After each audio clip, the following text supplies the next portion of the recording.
Project किस्से कविताएं में आपका स्वागत है। आज मैं आपके सामने एजुकेशन थ्रू द आउटडोर्स का 8वां एपिसोड लेकर प्रस्तुत हुआ। पिछले एपिसोड में हमने अर्जुन छाड़ा नामक स्थान में अपना एडवांस बेस कैंप स्थापित कर लिया था, जिसके बिल्कुल दक्षिण की ओर धार के बाद आइस वॉल्स हैं, सॉलिड ग्लेशियर है, जिसमें बच्चों को ट्रेनिंग भी दी गई है और चलने का ढंग, संभलने का ढंग बर्फ में समझाया गया है। धीरे धीरे वो तैयार हैं आगे बढ़ने के लिए। आज हम अर्जुन छाड़ा से कैंप 1 की ओर चलेंगे। कैंप 1 लगभग 17,000 फुट की ऊंचाई पर स्थापित किया गया था। मैं यहाँ यह बता देना चाहता हूँ कि अर्जुन छाड़ा से पहले ही लेफ्ट साइड में एक लंबी पथरीली धार है, मीलों तक चलने वाली, जो आगे जाकर के धुमदार या कांडी पास में मिलती है और वहां से वह एक तरह से साउथ वेस्ट की ओर वो धार जो है, पथरीली धार टर्न करती है, वहां तक जाती है जहां तक काला नाग की जो मुख्य धार है, बर्फीली धार, उसके साथ वो मिल नहीं जाती। इसी के बीच में ही छोटा काला नाग भी एक छोटा सा पॉइंट है, जिसे छोटा काला नाग के नाम से जानते हैं। यदि आप चाहें तो इस पथरीली धार के साथ साथ भी काला नाग के लिए निकल सकते हैं, लेकिन उसके लिए मुझे लगता है कि क्रेवासिस वगैरह ज़्यादा होंगे, थोड़े चैलेंजेस कंपैरेटिवली ज़्यादा होंगे, और यदि कोई एक्सपर्ट क्लाइंबर है तो वह आसानी से इस मार्ग से आगे बढ़ सकता है। हम अर्जुन छाड़ा से जो है दक्षिण पूर्व की ओर बढ़ रहे हैं। रॉकी फेसेस हैं और उसके बीच में से एक पतली सी, कह सकते हैं कि पतला सा पैदल मार्ग है, जिसको आपको तैयार करना है। कई स्थान पर पत्थर भी आएंगे बीच में, और जैसे ही एक कोना हम लोग जो है उसके आगे बढ़ते हैं तो हम लोगों ने क्या किया था कि दूसरे जो सामने कोना दिखाई दे रहा है उस पहाड़ का, वहाँ पर कुछ एक झंडियाँ लगा दी हैं, रंग बिरंगी झंडियाँ साथ लेकर के गए हैं, जो संकेत देता है नीचे से आने वाले जो पर्वतारोही हैं उन्हें बताने का जो माध्यम है कि यह रास्ता है जहाँ पर हमें पहुँचना है। और जहाँ पर सॉलिड रॉक है वहाँ पर छोटे बड़े पत्थरों को इकट्ठा किया जाता है, बड़े पत्थर के ऊपर छोटा, छोटे के ऊपर और छोटा, और वो भी एक माध्यम बन जाता है बताने का कि वह, उसे हम कैर्न कह देते हैं। कैर्न का अर्थ होता है कि वह आगे का मार्ग है, वहाँ पहुँचना है। और जैसे जैसे आप आगे कैर्न वगैरह देखते हैं तो आपकी दिशा स्पष्ट हो जाती है कि कौन सी दिशा की ओर आपने बढ़ना है। हम उसी मार्ग की ओर चल रहे हैं, जो तरह तरह की छोटी छोटी रंग बिरंगी झंडियाँ भी लगा दी गई हैं, और वो जो डिफ़िकल्ट जो रॉक्स के बीच में से मार्ग तैयार हुआ था वो लगभग ख़त्म होने वाला है। अब थोड़ी सी आगे जो है वो एक धार है, बर्फ़ उसमें है, उस बर्फ़ में से आगे हम बढ़ रहे हैं। यहाँ मैं यह भी बताना चाहता हूँ कि इसी बर्फ के पास ये जो स्थान है जहाँ बर्फ मिलनी शुरू हो गई थी, इसी के पास ही दोबारा जब मुझे इस क्षेत्र में आने का सौभाग्य मिला था 2003 में, यहीं पर जो एडवांस बेस कैंप 2003 की जो डून स्कूल एक्सपीडिशन है उसने लगाया था। यह मैं ये बता देना आवश्यक समझता हूँ। 2003 जो एक्सपीडिशन थी उसमें तो अध्यापक भी थे दून स्कूल के, पंकज जोशी, मनु मेहरोत्रा, और विद्यार्थी हैं उसमें भी मनन बंसल, तपस, समर्थ दीक्षित, वेंकटेश शर्मा, अर्जुन रंगड़ और राहुल। ये सब के सब जो हैं बच्चे उस दिन वही मिले हैं मुझे। हुआ यह था कि एक दिन मैं दून स्कूल प्रधानाध्यापक से यूं ही मिलने के लिए गया। 4 जून था, 4 जून का दिन, और उनमें जो दुविधा और जो परेशानी देख करके रहा नहीं गया, क्योंकि पैशन तो है ही क्लाइंबिंग के साथ जुड़ा हुआ, दून स्कूल के साथ भी संबंध है और उन बच्चों के साथ भी था जो पहाड़ की ओर गए थे। मिस्टर मैसन की बात सुन करके उन्होंने ये कहा था कि किसी कारण से जो हमारा सीनियर टीचर उस अभियान का लीडर था उसे नीचे आना पड़ा है।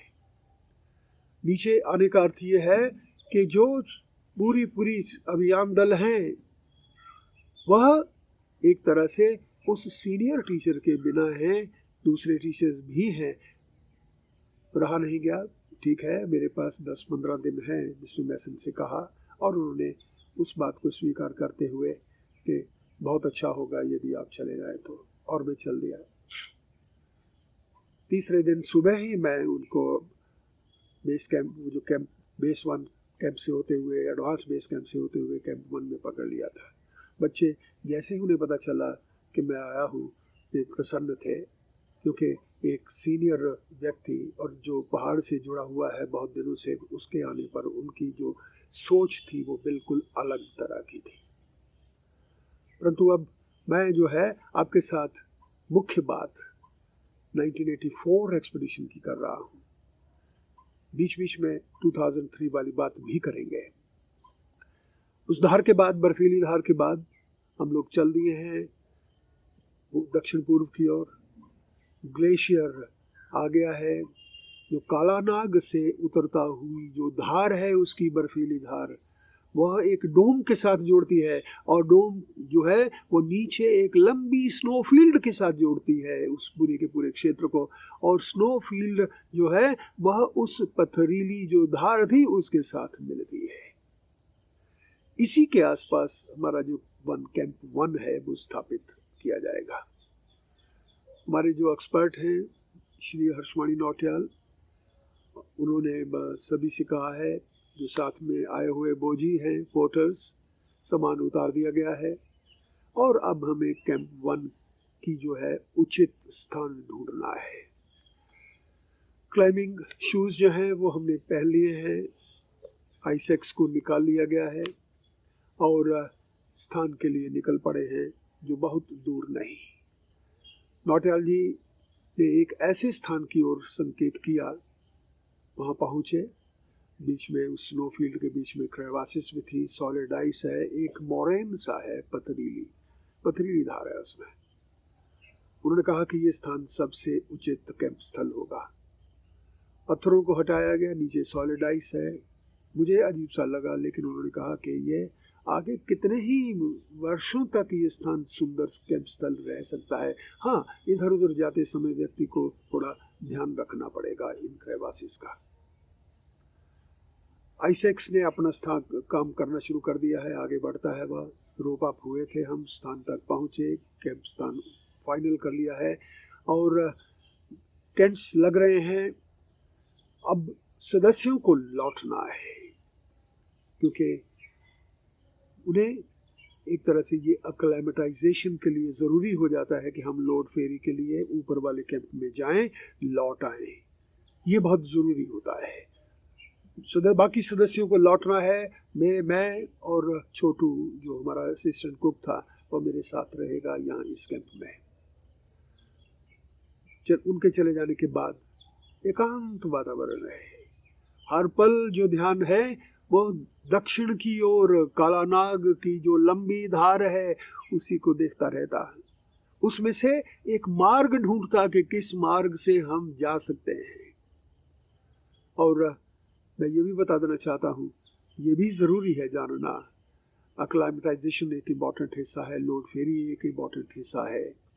लेकिन उसके साथ साथ जो इम्पोर्टेंट हिस्सा है किसी भी अभियान में वो ये है कि आपको समय अनुसार चलना चाहिए।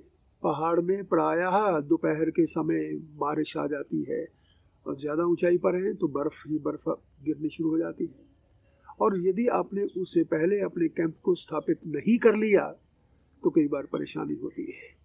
तो इसलिए प्रातः उठते समय बिल्कुल किसी तरह की सुस्ती नहीं रखिए अपने पास। प्रातः जल्दी से उठिए, नाश्ता कीजिए और आगे की ओर चल दीजिए।